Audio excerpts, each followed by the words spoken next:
Bismillahirrahmanirrahim. Terkait kajian akhlak atau nasihat-nasihat tentang akhlak secara bahasa atau secara linguistik dari segi kosakata, akhlak itu kata jamak. Jadi kalau orang baik secara fisik, orang Arab bilang kholqon, secara fisik. Kalau secara moral, orang Arab bilang khuluq atau akhlak.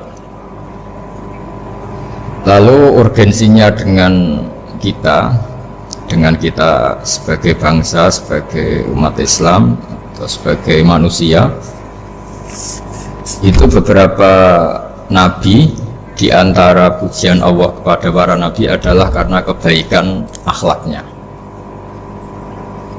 Lalu kebaikan akhlak ini punya urgensi dalam agama jika akhlak itu benar secara hukum, secara halal haram.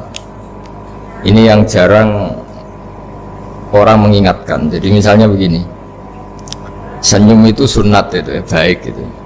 Oke, kita sepakat senyum itu sunat. Tapi para penipu itu juga senyum, karena kalau tidak senyum itu tidak bisa nipu gitu. Mungkin wanita nakal ya juga senyum. Orang-orang bisnis yang bodong biasanya cara ngerayu juga pakai senyum. Maka senyum ini berstatus nilai ibadah setelah kepastian target itu halal atau dalam konteks sesuatu yang disahkan agama. Sekali ndak, maka yang menjadi tidak halal. Ya, tadi senyumnya orang yang mau nipu, senyumnya lembaga-lembaga atau apa yang bodong atau apa sajalah. Nah, ini yang jarang orang mengkaji. Maka sebelum mengkaji tentang akhlak itu penting, itu dikaji dulu status halal haramnya. Ya kayak tadi misalnya senyum itu sunat, senyum itu ibadah, kata Rasulullah tasaddaku walau bitalqati wajhin, bersedekahlah meskipun hanya dengan senyum. Itu setelah ada kepastian status apa? Halal. Tapi jika orang itu mau nipu itu juga pasti senyum. Orang yang mau menggoda lelaki juga pasti senyum. Lelaki yang goda perempuan juga senyum. Dan kadang konteksnya ada dalam hal-hal yang dibenarkan syarak. Sehingga kepastian halal haram ini nomor satu. Terus kedua, akhlak ini yang menurut disiplin fikih ini memang agak jelimet ya, tapi nanti Anda mudah memahami. Akhlak, misalnya ekspresi senyum atau ceria, itu dianggap sunat. Kalau dalam fikih dianggap sunat. Sunat itu ya tidak sampai wajib. Tapi ada konteks tertentu yang sunat ini menjadi wajib. Misalnya kita sebagai dai ya, sebagai ustadz itu, orang-orang yang nakal ini bawaannya senyum, ramah. Tapi kita yang ustadz ini bawaannya merengut, cemberut. Sehingga kecenderungan orang itu ngidolakan yang nakal. Nah, ini penting saya jelaskan supaya orang itu bicara akhlak. Akhlak itu tadi saya katakan, senyum itu baik, ramah itu baik. Tapi setelah status hukumnya itu halal gitu, ya. Jadi kalau sebelum status hukum itu halal, ini ya ramahnya menjadi tidak baik. Misalnya kamu punya istri cantik, kemudian dia ramah sama lelaki siapapun, kamu kan pusing. Terus alasannya ramah itu baik. Makanya di Quran diingatkan fala takhdu'na bil qawli fayatma alladzi fi qalbihi marad. Orang-orang solihah, orang-orang yang afifah, wanita-wanita terhormat, jangan terlalu ramah sama lelaki lain, karena lelaki lain yang kamu ramahin, kalau kebetulan dia ada orang baik, pikiran ramah kamu ini ditafsirkan yang macam-macam. Nah, jadi ini karena saya sebagai kiai memang menekuni fikih, sehingga sebelum bicara jauh tentang hukum moral itu pastikan dulu status halal haramnya, baru ada numpang hukum akhlak. Sodako juga gitu, banyak orang dermawan gitu, ternyata nyuwun sewu memang uang korupsi sehingga mudah ngasih orang banyak, pas uangnya sendiri ternyata berat. Ini belum bisa dikatakan sodako karena bawaannya dermawan, karena uang saya saja. Jadi kepastian hukum ini harus ada dulu. Makanya dalam Islam fikih itu nomor satu, hanya nomor satu itu ya kepastian hukum. Baru di level aplikasi hukum itu penerapannya, tatbikinya kalau dalam bahasa Arab butuh akhlak. Terus ketiga, cerita-cerita akhlak itu yang paling fenomenal itu kata banyak mufassir. Kenapa Saharatu Fir'aun? Jadi ketika duel, saya cerita sedikit. Musa ini punya banyak mukjizat. Nabi Musa ini punya banyak mukjizat. Mukjizat itu sesuatu yang luar biasa, nggak bisa dinalar oleh akal. Itu kalau orang baik disebut mukjizat, kalau orang buruk punya kemampuan ini disebut sihir. Ya, tapi sama-sama punya kekuatan yang dahsyat. Sehingga ketika Nabi Musa punya kekuatan yang dahsyat ini, yang disebut mukjizat, Fir'aun cara berpikir yang bisa mengalahkan ini hanya sihir. Dipanggillah ahli sihir yang profesional, yang top. Dan mulai dulu itu wong ya seneng duit gitu. Jadi ahli sihir yang mau datang tapi berani berapa gitu. Jadi itu sudah mulai dulu gitu. Jadi sekunane kuno itu transaksinya itu ya harus berani berapa gitu. Fir'aun katanya innakum idzal laminal muqarrabin. Kamu tak jamin menjadi orang dekat saya. Jadi mulai dulu kalau dukung itu ya harus dapat jatah gitu. Jadi jatah orang dekat. Nah dulu itu apa menteri atau apa tidak tahu, tapi mulai dulu ya sudah gitu. Kata Fir'aun oke. Akhirnya pertarungan itu mau dimulai. Lah uniknya ketika mau dimulai itu Saharah ini ahli sihir yang bawaan Fir'aun tadi, sewaan tadi, bayaran. Itu di luar dugaan Mas Andri, itu malah sopan sama Nabi Musa. Ditonton orang banyak pada, ditonton orang banyak karena Fir'aun tuh ingin Nabi Musa itu kalah. Musa kalau dia manggil. Tapi di luar dugaan itu para ahli sihir itu entah saking wibahnya Nabi Musa itu, jenengan dulu apa saya dulu? Monggo jenengan dulu apa saya dulu? Imma antulkiyah wa imma anahnul mulkin. Monggo jenengan dulu atau kita dulu. Jadi harusnya secara teori tarung itu semakin menteror atau ada gebrakan yang mengagetkan ini kan lebih mudah mengalahkan Musa. Tapi enggak, malah Musa ditanya, wahai Musa, imma antulkiyah wa imma anahnul mulkin. Monggo jenengan dulu atau kita dulu. Nabi Musa juga membalas yang sopan, enggak, kalian dulu saja. Nah itu kata para ahli tafsir, barokahnya akhlak yang dilakukan Saharatu Fir'aun ini, al-qawwa fi qulubihim al-iman. Allah saat itu juga memberi iman. Jadi barokahnya sopan sama Nabi siapa? Musa. Jadi barokah akhlak paling fenomenal dalam dunia tafsir adalah ketika Saharatu Fir'aun mendapat berkahnya adab, berkahnya akhlak sampai iman. Sehingga kalau dalam khazanah-khazanah Islam, amal yang paling mudah diterima Allah itu diantaranya satu itu akhlak, dua sedekah. Dalam cerita-cerita kitab yang saya pelajari, sedekah juga gitu. Ada orang itu saking bejatnya, dia seorang kaya raya, itu saking bejatnya itu cara berpikir itu menurut dia ya rasional, tapi ngawur sekali. Dia punya putri cantik gitu, ya tentu dia yang ngerawat, terus dia ngenangan itu wong anakku ayu dirabi wong liya. Walhasil itu dia punya rencana menikahi anaknya sendiri. Itu kan sebejat-bejatnya orang, dan dia cara berpikir itu begitu. Memang namanya orang Majusi, tidak beragama. Tapi ketika dia, banyak ulama yang bilang namanya orang ini Bahrom, tapi siapapun namanya itu, cerita ini populer di literasi, di khazanah-khazanah atau di referensi kita. Pas malam pertama mau menggauli putrinya, ada janda sepuh itu notok pintunya ya, supaya dikasih sedekah. Itu anehnya dia itu tergerak untuk memberi. Ketika mau memberi, si janda ini berubah pikiran, wong saya ini muslimah kok minta orang kafir. tidak jadi minta tapi lari ketika dikejar lari. Setelah di rumah melihat anak-anaknya itu menangis kembali lagi minta. Setelah mau dikasih lari lagi sampai 3 kali. Singkat cerita si Bahrom ini lalu tetap ke rumahnya dan ternyata mendengar anak-anak menangis karena kelaparan. Dia tergerak hatinya, itu membawa cara Indonesia, membawa beras sendiri, membawa roti sendiri, semua keperluan itu dicukupin, dibawa sendiri, diantarkan. Dan uniknya saat itu juga dia berpikir waras langsung, gak ingin lagi menggauli anaknya, gak ingin lagi. Jadi barokah sodako itu dilakukan orang kafir, itu langsung ada berkah. Sampai saat itu dia iman, dan hebatnya ada seorang wali di era itu mimpi disuruh menghormati si Bahrom ini, bahwa ini umat saya, ini walhasil itu sampai diapresiasi. Nah, lagi-lagi kembali ke sodako. Jika ada orang netral, misalnya orang netral ya diajak baik ya mau, diajak buruk ya mau, belum punya perpendirian, juga belum punya karakter, belum punya status yang permanen, ya solehnya masih amatir, faseknya ya masih amatir. Kemudian terus ada kompetisi, alam raya ini kan kompetisi. Ternyata yang tukang sedekah, yang mudah memberi itu yang fasek, yang ini pelit.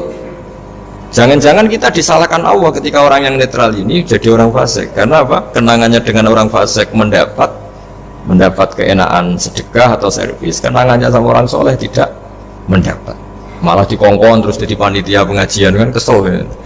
Nah, kalau dibebani terus, sehingga diantara ciri agama ini qalilul ma'unah, agama ini harus berbiaya murah. Itu hal-hal yang harus kita perhatikan. Nah, kecuali ini sudah orang yang punya karakter, memang sudah orang soleh, memang bawaannya ingin mendukung yang kanan, yang ahlul yamin, ya, hanya suka kebaikan. Ini kan kita bicara orang yang belum punya apa? Karakter. Kalau yang soleh kan karuan, dirayu yang ini sudah ada mau, meskipun yang ini ngel-ngelo terus tetap nggak masalah yang kanan ya. Nah, ketika kita ngelola anak Mas Andri ini, Mas Dwi ya, ini karena yang ada jadi saya pakai contoh. Saya punya kenangan dalam hal ini itu sangat miris ya. Ada orang sepuh soleh, cerita anaknya itu sekarang kerja di Jakarta tidak sholat, padahal itu ya orang soleh, orang baik. Dan dia kenapa datang ke saya? Karena minta maaf dulu pernah dengan tanda ketik pernah menyalahkan bapak saya, menyalahkan kiai-kiai yang lunak. Bapak saya dulu ya di dalam ada TV, ada sepeda motor, ya umumnya orang. Ternyata kasusnya itu sederhana Mas Andri. Anaknya kiai ini, orang soleh lah, itu karena saking ketatnya itu di rumah nggak ada TV, juga nggak ada motor. Sehingga kenangan pertama lihat TV ya di servis orang yang nyuwun sewu tidak sholat. Kenangan pertama pakai motor ya dipinjemin orang yang nggak sholat. Sehingga bawaannya dia punya utang jasa sama orang yang tidak baik lah gitu. Akhirnya ini nggak jadi idola, orang tuanya meskipun soleh nggak jadi idola. Dan orang tuanya itu nggak punya TV supaya waktunya nggak habis untuk nonton TV, nggak punya motor biar nggak keluyuran. Niatnya baik, sangat baik. Tapi karena terus ini tuh tadi kembali ke tadi al-insan abdul ihsan, manusia itu budaknya kebaikan. Kenangannya lihat TV ya sama orang yang nggak bener ini. Kenangannya pakai motor ya pakai. Akhirnya ikut merantau ini ke Jakarta. Singkat cerita terus akhirnya dia katut temannya enggak sholat. Dan ini yang di sini jika kamu mengelola agama ini secara tidak simpatik, lanfaddu min khaliq, pasti orang itu bubar. Nah, singkat cerita terus karena dia mungkin orang soleh ya, tetap doanya didengar Allah. Dia nangis-nangis berdoa di depan Allah, terus minta maaf sama kiai-kiai yang pernah disalahkan, yang terlalu longgar sama anaknya. Karena bapak saya termasuk orang yang longgar. Mbah Mun saya tahu di dalamnya ya ada TV, ada motor, umumnya anaknya difasilitasi. Lalu anaknya itu terus diparingi Allah tobat kembali, terus dia menservis anaknya dengan umumnya orang. Jadi yang bahaya itu bukan tidak ada TV-nya, tapi kenangan pertama tahu TV ini. Bagi anak yang nggak pernah lihat TV itu kan diberi hak lihat TV itu spesial. Sama bagi anak yang sama sekali nggak ada motor itu kan dikasih pinjaman motor itu kan spesial. Jadi kesimpulan dari ngaji akhlak ini harus dikawal supaya mengawal kebaikan. Jangan sampai anak kita, keluarga kita punya utang jasa sama orang yang nggak benar, sehingga Dia ngidolakannya orang yang enggak. Ya tadi misalnya kadang-kadang orang nggak bener itu ketemu temannya, ngopi-ngopi beres. Yang ini kita sebagai orang tuanya mau ngopi saja tanya, jam segini kok ngopi? Apa saja salah. Jadi bawaannya di rumah disalahin, bawaannya di luar dibebasin. Akhirnya kenangannya kan ini buruk. Ini hal-hal seperti ini yang kita harus hati-hati lah ngelola kebenaran. Makanya ada cerita di kitab Risalah Qusairiyah juga diulang lagi di Ihya. Ada orang Majusi, ya bayangkan dulu itu kan padang pasir, di jalan nggak ada air, juga nggak ada warung Mas Andri, juga nggak ada ATM. Jadi bayangkan dulu. Jadi cerita ini harus dibayangkan dulu. Kalau sekarang kan nggak kebayang ada orang kelaparan di perjalanan. Makanya dulu itu hukumnya ekstrim. Siapa yang iman billah wal yaumil akhir harus memuliakan tamunya. Dulu itu ukuran memuliakan tamu itu nomor satu ya dikasih makan. Sehingga kalau ada tamu dari jauh, Nabi itu kalau nggak bisa ngasih makan dilelang. Siapa sahabatku yang bisa ngasih makan, karena orang itu sekali mertamu ya memang kelaparan betul. Perjalanan 2 hari nggak ada warung, nggak ada ATM, nggak bisa mampir ke kantor cabang minta fasilitas kan nggak bisa. Kalau pejabat kan bisa, dari Jakarta mampir Semarang mampir Kragen. Singkat cerita dilelang sama dia, siapa yang bisa. Masyhur kan cerita itu, ada orang yang sebetulnya miskin, saya ya Rasulullah, ternyata yang dikasihkan itu makanan jatah apa? Anaknya, kan maksud cerita itu. Kata dia pulang, terus lampunya pura-pura dimatikan, terus anaknya disuruh menidurkan, terus dia pura-pura nemani makan, padahal hakikatnya yang makan itu hanya tamunya. Saat itu juga Allah menurunkan wahyu kepada Rasulullah SAW. Allah memuji perilaku sahabat ini karena bisa ngasih makan. Jadi dulu itu yang namanya tamu itu kalau nggak dihormati taruhannya nggak iman, karena nasibnya sampai seperti ini karena dulu seperti ini. Nah, kembali lagi ke cerita tadi. Tamu, makanan atau tamu atau apa saja lah, itu servis sosial ini nomor 1. Kalau enggak, saya ulang lagi ya, kalau enggak itu ya orang terus enggak simpati. Nah, sehingga karena taruhannya seperti itu sampai Allah lewat binaan kekasihnya, maka yu'minu billahi wal yaumil akhir falyukrim dhaif. Singkat cerita, suatu saat Nabi Ibrahim itu punya tamu, orangnya Majusi. Majusi itu enggak mukmin. Majusi itu lebih buruk ketimbang Yahudi, lebih buruk ketimbang Nasrani, karena ada ahli kitab sama sekali. Kalau di Quran kan dibedakan, ada kafir ahli kitab yang masih percaya Tuhan, yaitu Yahudi Nasrani, ada yang sama sekali sudah tidak percaya Tuhan. Itu Majusi, nggak punya kitab. Orang Majusi datang ke Nabi Ibrahim karena beliau terkenal Abu Duyuf, bapak dari segala tamu. Beliau itu nggak mau makan kecuali bareng tamu, bareng anak yatim, saking solehnya Nabi Ibrahim. Saya ulang lagi, bayangkan dulu, memang makan itu luar biasa. Sekarang kan biasa karena tamu sudah makan dulu di warung, nginepnya di hotel, malah kadang disuguhi udah pati makan karena nggak selera, ribet malah tamu sekarang.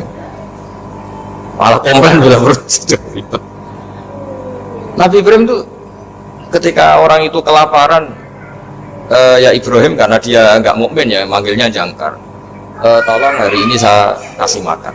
Enggak, hatta tu'mina, sehingga kamu iman. Singkat cerita, orang ini frustasi karena ini tokoh. Nabi Ibrahim itu tokoh-tokoh besar muslim ya tentu. Akhirnya dia putus asa. Putus asa terus sudah walla itu sudah balik kanan, sudah melunyur saja meninggalkan Ibrahim karena sudah putus asa lah. Saya Majusi, dia Nabi, dia tokoh Islam, pasti tidak ngasih makan. Apa yang terjadi? Saat itu juga Allah, karena beliau Nabi, bisa komunikasi dengan Allah, dapat wahyu. Lihat orang itu umur berapa? 70 kira-kira gitu atau 60. Kata Allah, orang itu baru ini loh kelaparan katanya. Dan baru ini juga minta kamu kan? Iya. Dan kemarin-kemarin tidak pernah kelaparan ya, baru ini ya. Kata Allah, saya yang Tuhan saja ngasih makan dia padahal tidak iman sama saya 60 tahun. Kamu diminta untuk 1 hari saja kok mensyaratkan apa? Iman. Ya panggil saja supaya makan di kamu. Salah sih, panggil akhirnya sama Nabi Ibrahim, dikejar. Udah, ayo makan ke saya. Ya gimana? Ada usah syarat iman, pokoknya makan saja. Setelah sudah makan sama Nabi Ibrahim di servis, tanya orang itu, kok kamu mendadak baik tadi sini sih? Itu ya, ditegur Allah, saya salah katanya. Loh, Allah yang Tuhan itu, menurut kamu Tuhan itu betul negur kamu? Iya. Dia nangis. Ternyata Tuhanmu itu Tuhan betul ya. Saya yang majusi aja diperhatikan kata. Bahkan menyalahkan kekasihnya kamu kata. Ya saya mau iman saja kata. Itu ya barokahnya servis. Nah sekarang misalnya kita bertarung di dunia yang bebas ini. Misalnya nyuwun sewu, yang ngasih makan ini nyuwun sewu orang nggak baik, yang orang baik nggak ngasih. Pasti utang jasanya orang ini sama yang nggak baik. Karena kenanya sama orang baik itu udah baik. Nah ini yang dimaksud walaupun tafadzun qalidul qalbi lan faddu min hawli. Kalau orang mengelola Islam dengan cara yang kurang baik, maka akan melahirkan orang lari. Karena tadi al-insan abdul es. Jadi cerita yang ringan-ringan di sekeliling kita juga seperti itu. Bapak-bapak itu ngopi di rumah itu ya rasanya kopi sama. Itu gara-gara tidak nyaman ya cara bujuin es marah kan gitu cara nyubui. Di warung senyum. Akhirnya pilih di warung. Karena di warung dapat senyum, di rumah dapat. Ya sudah. Semuanya semua proses sosial itu seperti itu. Nah mau saya di sini bayangkan itu anak-anak kita, kenangannya dengan kita, dengan bapaknya, dengan ibunya ini kurang baik, kenangannya di luar baik, sehingga anak kita cenderung tidak mengidolakan kita, meninggalkan kita. Jadi menurut saya belajar akhlak paling pokok adalah kaitannya dengan kepentingan anak-anak kita. Saya bukan niat sombong ya, saya itu alhamdulillah sampai sekarang itu masih sering mandikan anak saya, jalan-jalan sama anak saya, hak-haknya. Bahkan saya ini punya ajaran yang agak unik, tapi istri saya sudah menerima. Dulu ya sempat janggal-janggal untuk sekali, sekarang sudah menerima. Saya punya anak yang biasa ikut adik saya di Fuad itu masih kelas 2 SD. Mulai kelas 1 SD, mulai kelas 2 saya bilang, kalau kamu ingin jajan, bapak pas tidur bangunkan. Padahal anak saya itu punya santri, punya banyak yang bantu. Dulu istri saya protes, itu kan melatih anak nggak sopan karena bangunkan orang tua. Enggak, kata saya, sopan itu nomor 2, nomor 1 itu hukum. Saya beri penjelasan. Yang paling berhak atau yang paling boleh ngel-ngelno anak, ngel-ngelno anak itu ya diganggu anak. Itu ya orang tuanya. Masa anak mau jajan yang harus ribet pembantu, mana anak mau jajan yang harus ribet orang. Yang paling boleh diganggu oleh anaknya ya orang tua. Itu hukum kata saya. Akhlak nomor 2. Sehingga barokahnya hukum itu, saya ulang lagi, barokahnya hukum itu, kalau anak ini terpaksa pembantu itu pas lalai, pas kita tidak nyalahkan, kan kewajibannya di kita. Akhirnya kita menjadi tahu, baru istri menjadi tahu, yang paling berhak diganggu anak ya orang itu hukum. Nah akhlak itu baru nomor 2, ganggu itu ya dikira-kira lah pas bangun atau pas rileks. Tapi itu nomor 2, itu namanya moral. Moral itu sunat. Tapi kalau hukum itu nomor 1. Sehingga akhirnya orang tua, anak ini senang.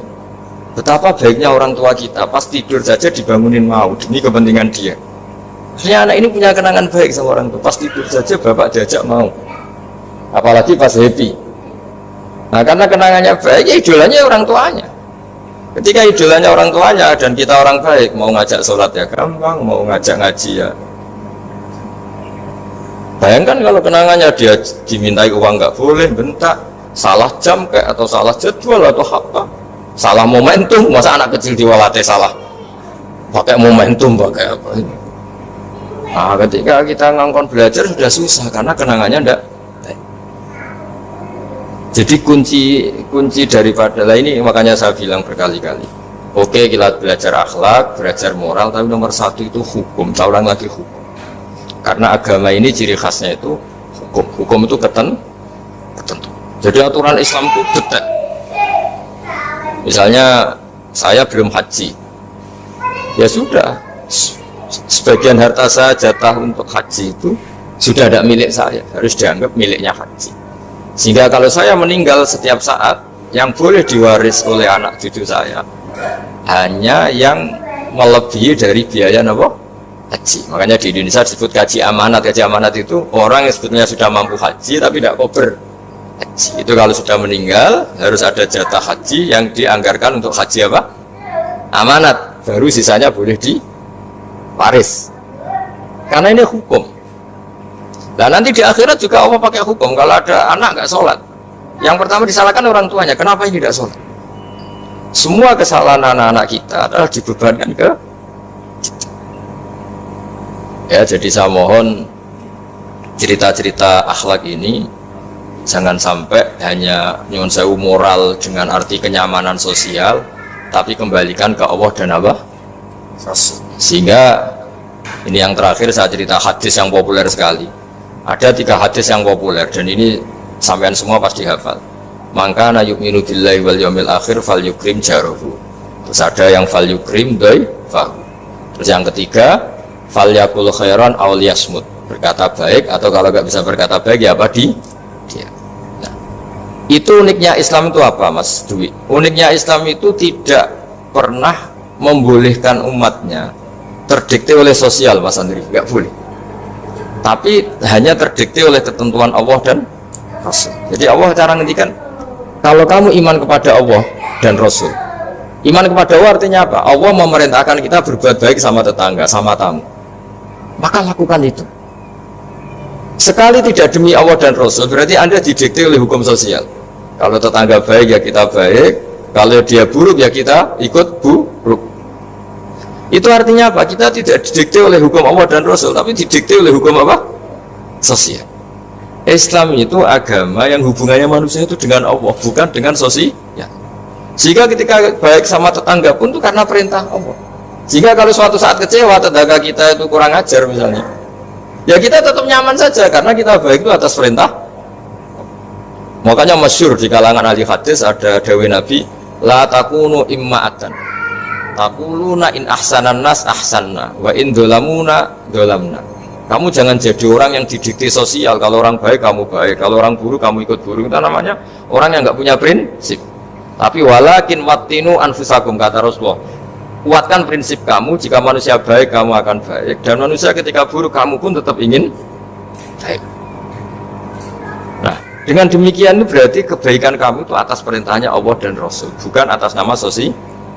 Sehingga misalnya ada orang birrul walidain, ibunya bawaannya cerewet, mbahnya cerewet, dia tetap baik. Tapi kalau kamu didikte sosial, sekali ibu kamu bawel, males lah ketemu ibu bawel. Nah, ini berarti kamu belum didikte Allah dan Rasul, tapi didikte hukum apa? Sosial. Sehingga untuk menutup mauidhah ini, saya sering cerita di mana-mana di kitab Ihya itu ada cerita, ada seorang pemuda yang kurang ajar sekali. Ada kiai dipanggil, Pak Yai silahkan ke rumah saya. Ya kira-kira cara sekarang mungkin 500 meter datang. Setelah sampai depan rumahnya, sudah Pak Yai saya tidak punya kebutuhan sama kamu. Itu kiainya senyum, rileks. Setelah sampai rumahnya dipanggil lagi, Pak Yai mohon ke rumah saya. Kiainya ke situ lagi asik. Terus setelah sampai rumahnya pemuda tadi, sudah pulang aja saya tidak butuh kamu. Sampai 3 kali. Dan kiainya tuh asik, ceria gitu. Pemuda itu kagetnya bukan main.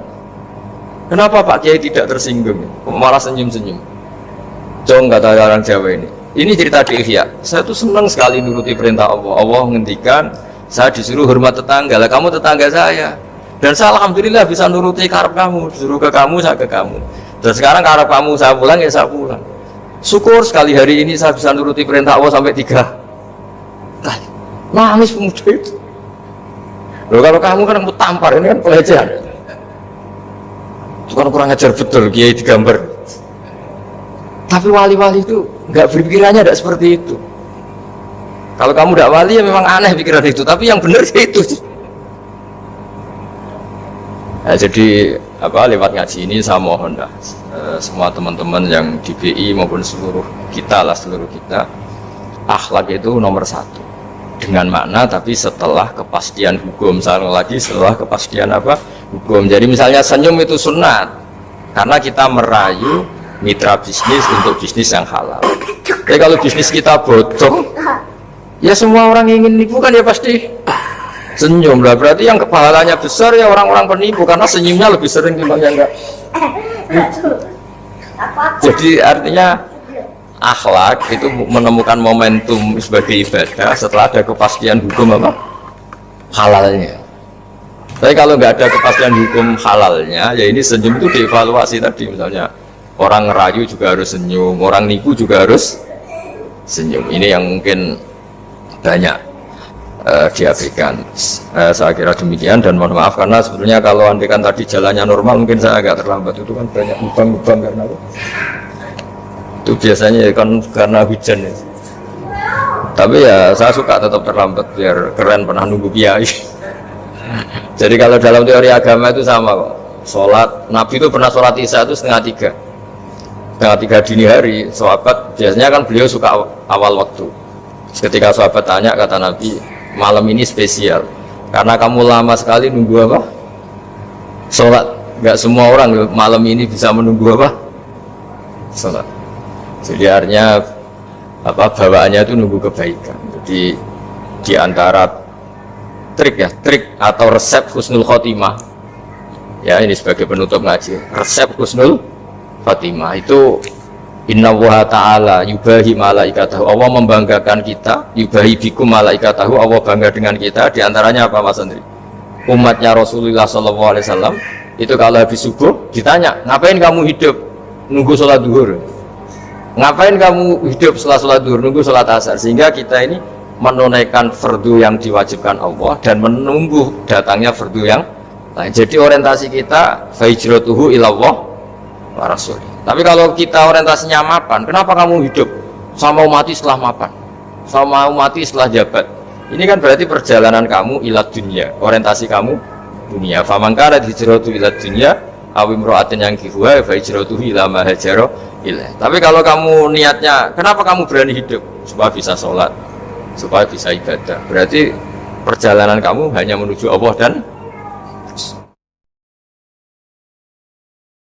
Assalamualaikum warahmatullahi wabarakatuh.